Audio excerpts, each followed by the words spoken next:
My name is Brigitte Kaiser and I am the founder of the Earth Custodians movement. Thank you so much for watching and subscribing to our channel.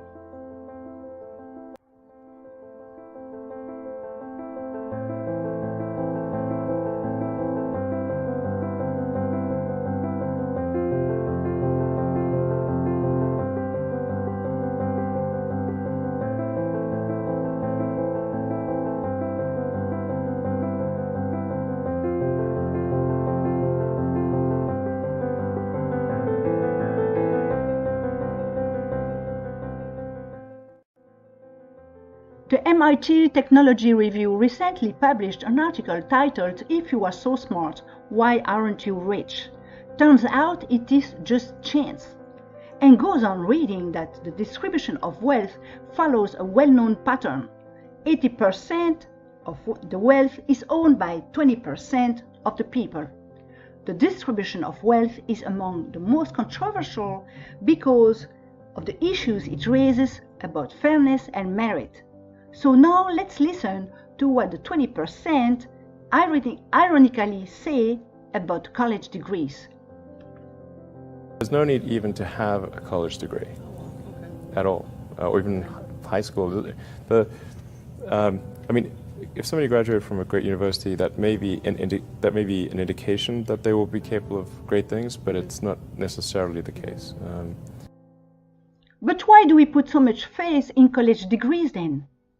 As long as the consensus accepts that society must have many losers and a few winners, we are not going to change the world, nor be able to get rid of our top-down model.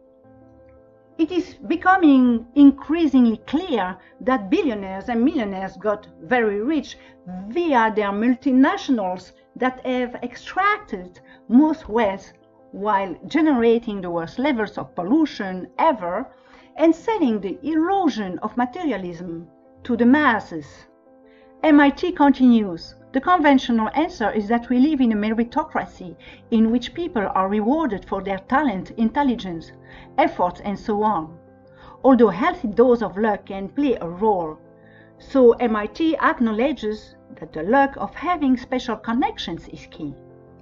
Realistically, let's face it, there is no such a thing as positive and carrying meritocracy because humans will always collude when an assigned value determines the right to live.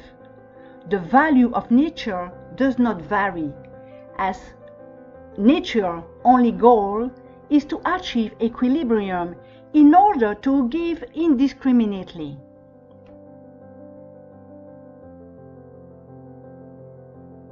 If you think like what is education, like you're basically downloading data and algorithms into your brain, and it's actually amazingly bad in conventional education because like it shouldn't be like this huge chore.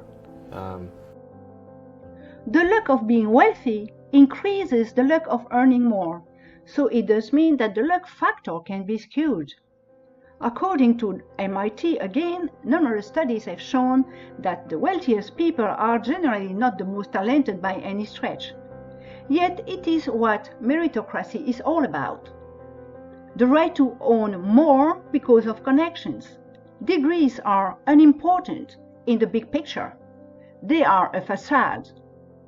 The whole point here is that intelligence/smartness shouldn't be exploited to favor any group, community, or business world. Because every time we try to recreate social misery and injustice. The entire purpose of a good university is to give you a foundation to fail, not a foundation to get an A. And if you graduate from college with straight A's, you have to do some serious soul searching as to why you chose to spend your time doing that. It is a real philosophical conundrum because people generally tend to hang out with like-minded. But this only works till a certain threshold, since we all are interconnected. The right behavior is a 50-50%, because when we remain oblivious to our environment, we end up sowing the branch we sit on. That's a French saying, by the way.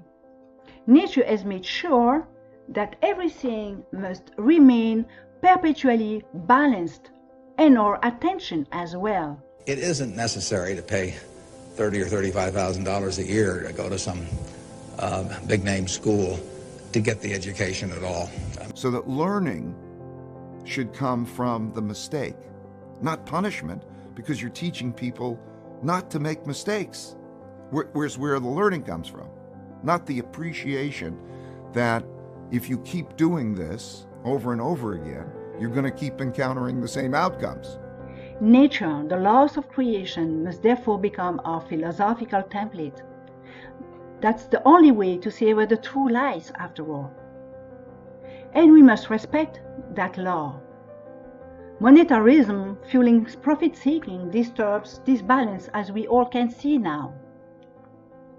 So the best way to act in sync with nature is to master our science instead and acknowledge that intellectual segregation is a half-truth, would it be culturally or economically.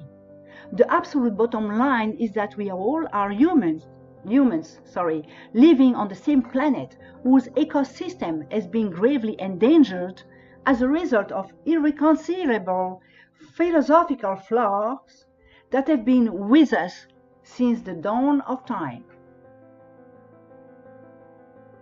You know, it's an extremely corrupt system we have at this point. We have an education bubble. In the US, we have $1 trillion of student debt. To a first approximation, this has gone to pay for $1 trillion worth of lies about the value of the education people have received. Ultimately, the MIT study demonstrates the power of an economic status quo, that if you are not born in the right environment, you are just much less lucky. The capitalist consensus makes us accept that many are losers and some winners. And how does it make us really feel when seeing other people lose, as the worship of meritocracy is what motivates society? When we happen to think in terms of losers and winners, we quickly realize that this sadomasochistic way of thinking is at the core of unfairness and injustice. Accepting that they are losers is also tolerating all the structural violence that goes along with it. What we call wealth today is a symptom of a serious cognitive dysfunction. The only wealth that has ever existed, and that will continue to exist forever, is which we should take care about. It is our planet. The mindset must therefore be corrected first to radically change our social premises. There goes more than 4,000 years of civilization down the drain. How ready are you for the paradigm shift?